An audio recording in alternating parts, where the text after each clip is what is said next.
I never planned on doing any of this. I actually was living a pretty happy life, and I had a series of incidents that led me to the question, well, gosh, if people are changing their internal states by thought alone, what is the mechanism to allow that to happen? So when I wrote my first book, the most common question that we got is, great information, but how do you do it? We started teaching workshops, and because of the model of neuroplasticity, which means your brain physically changes from every new thing you learn, every new thought you have, every new choice you make, every new experience you embrace, every new behavior you demonstrate, every new feeling that you emotionally cultivate, there's physical changes as a result of a shift in consciousness. And the epigenetic model of reality says that we're not doomed by our genes, that, one single gene can have at least 35,000 different variations. So genes make proteins, and so proteins are responsible for the structure and the function of your body and your life. So the expression of proteins is the expression of health. So we started teaching these workshops with the idea of changing the brain and the body, changing the mind as well as the body. And we put a scientific model of understanding together so that people could understand what they were doing. And when you put intention behind what you do, you get better results. So first couple of years, we didn't really see much changes in people's ability. And then all of a sudden, it was like the gates broke open and we started seeing people healing themselves from all different kind of physical, emotional, mental conditions in their life, and objective tests to prove it. The brain learns by two principles, what's called the law of association. You associate, if I said neurons look like a leafless oak tree in winter, your brain would create an image, and that's how you would associate what I just said, a neuron, with new information and with old information. So we build models of understanding by association.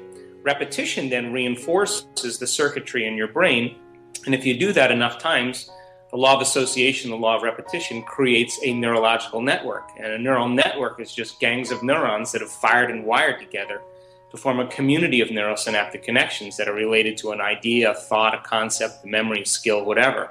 So neural networks become the automatic programs that we unconsciously use every day.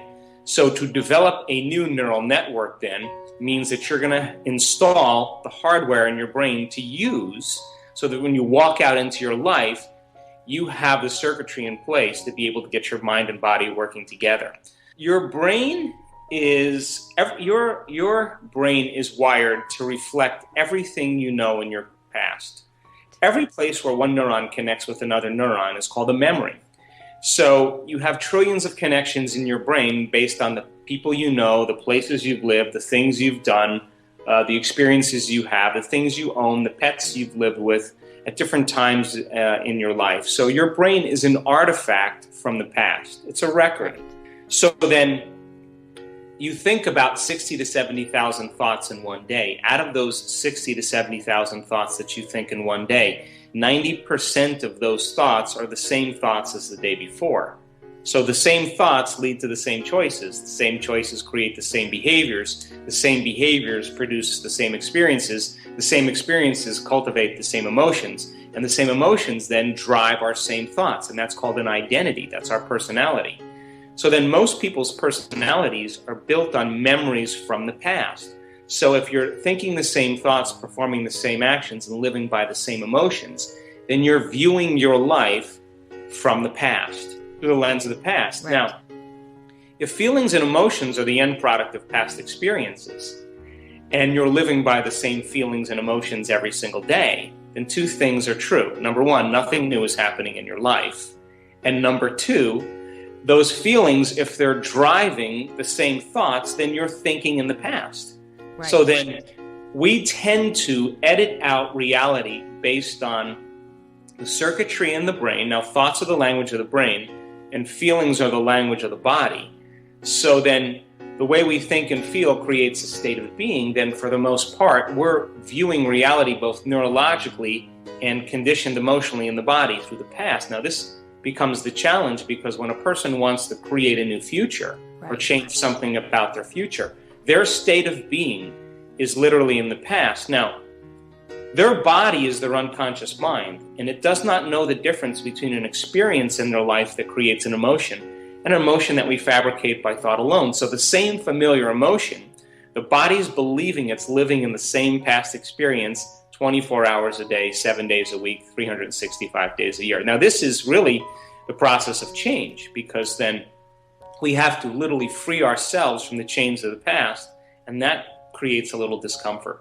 When we begin to look at those states of mind that are now conditioned in the body subconsciously, most people expect the change and the transformation to happen instantaneously, but crossing the river of change from the old self to the new self is literally the neurological, biological, genetic, chemical death of the old self. And the moment a person doesn't feel like themselves any longer, they rush around and make the same choice that leads to the same behavior, that creates the same experience, that produces the same emotion, and then they say, this feels right. Well, no, it actually feels familiar. That place in the unknown is the perfect place to create from. And so when we understand that there's a new self that biologically can be reorganized, then when we cross that river and you can't predict your future, the best way to predict it is to create it in that place of the unknown. This is fundamentally important to describe the process of change. Because when you wake up in the morning and you remember yourself as yourself, there's a feeling that you look for.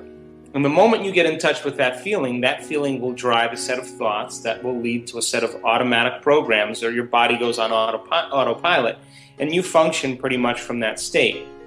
When you begin to become conscious of all of those elements that are deriving the old self, the thoughts, the behaviors, the emotions, and you're no longer firing and wiring the same circuits in your brain that produce the same neuropeptides that signal the same hormones that create the same feelings, your brain then says nerve cells that no longer fire together no longer wire together. There's a weakening of the connections that are connected to the old self. And as those neurons begin to weaken and prune apart, the memory of the old self is literally changing. If you're not signaling the body emotionally with the same chemistry, that the body's been addicted to that emotion. Now, the body is craving its emotional needs just like an addict, because it's modified its receptor sites for more suffering, for more guilt, for more hostility, for more unworthiness, whatever it is. So then, as the body goes into transition, you've just stepped into the river of change. So most people, they white knuckle it in this process because they're looking for something to reaffirm their identity as the old self. So the challenge then is when you're in that void of the unknown. If you woke up every morning and you said to yourself, okay, I'm going through crossing the river of change here, and you have some clear understandings of what you're doing, then you may want to say to yourself, well, before I open my eyes today, or before I start my day, how would greatness live today? What is a future that I want to embrace? What would it emotionally feel like? Can I teach my body emotionally what it feels like to be honorable, to be passionate, to be in love with life, to be in a state of gratitude, and allow those emotions then to cause a level of auto-suggestibility to thoughts that are equal to that emotion, that begin to fire and wire new circuits in your brain, that begin to cause you to plan your behaviors. And as you begin to rehearse and practice in your mind who you're going to be when you open your eyes, you begin to fire and wire new circuits in your brain and begin to emotionally signal your body in new ways. And now you're in a new state of being, because when mind and body are working together, that's a new state of being. So most people don't believe in that future because they haven't experienced yet. But that's because they're relying on their senses to determine reality.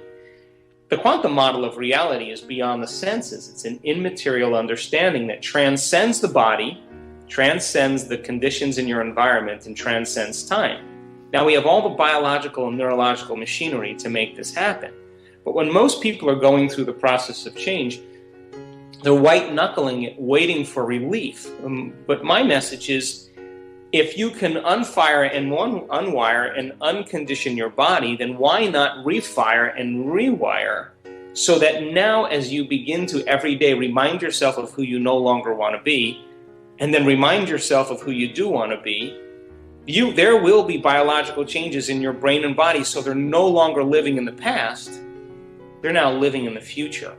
I hope you loved this amazing and inspiring speech by Joe Dispenza. I'm sure you'll be motivated to apply this advice to your life and find the courage to start making changes to step into your desired future. It's all about you. We are continuing with our daily practice of completing the inspiring quotes. In the previous video we were looking for 2 words of Joe Dispenza's quote. The quote goes like this: "It's true that our brain is shaped and molded by our environment. But what science is beginning to realize is that our brain is shaped and molded by our ability to..." The correct answer is pay attention. So it's true that our brain is shaped and molded by our environment, but what science is beginning to realize is that our brain is shaped and molded by our ability to pay attention. Congratulations to everyone with the correct answer. This one wasn't so easy, but since I know you love Joe Dispenza, today's quote is also from Joe Dispenza. We are looking for 2 words. So the quote goes like this: "To truly change is to think greater than..." Write your answers in the comments below the video and tell me if you love this video and our new way of ending the videos. If you like this video, give your thumbs up and share it with your friends. Even if you're not sure what the right answer is, try and guess. The first one with the correct answer is the winner. So don't forget to subscribe and hit that bell button and don't miss any of new videos and new challenges. If you really like what we do here and want to support us, you can join our channel and our community for a symbolic fee and gain many other additional features. You can do that by clicking the join button next to the subscribe button, or you can click on the link in the description of this video. Stay good and have a great day.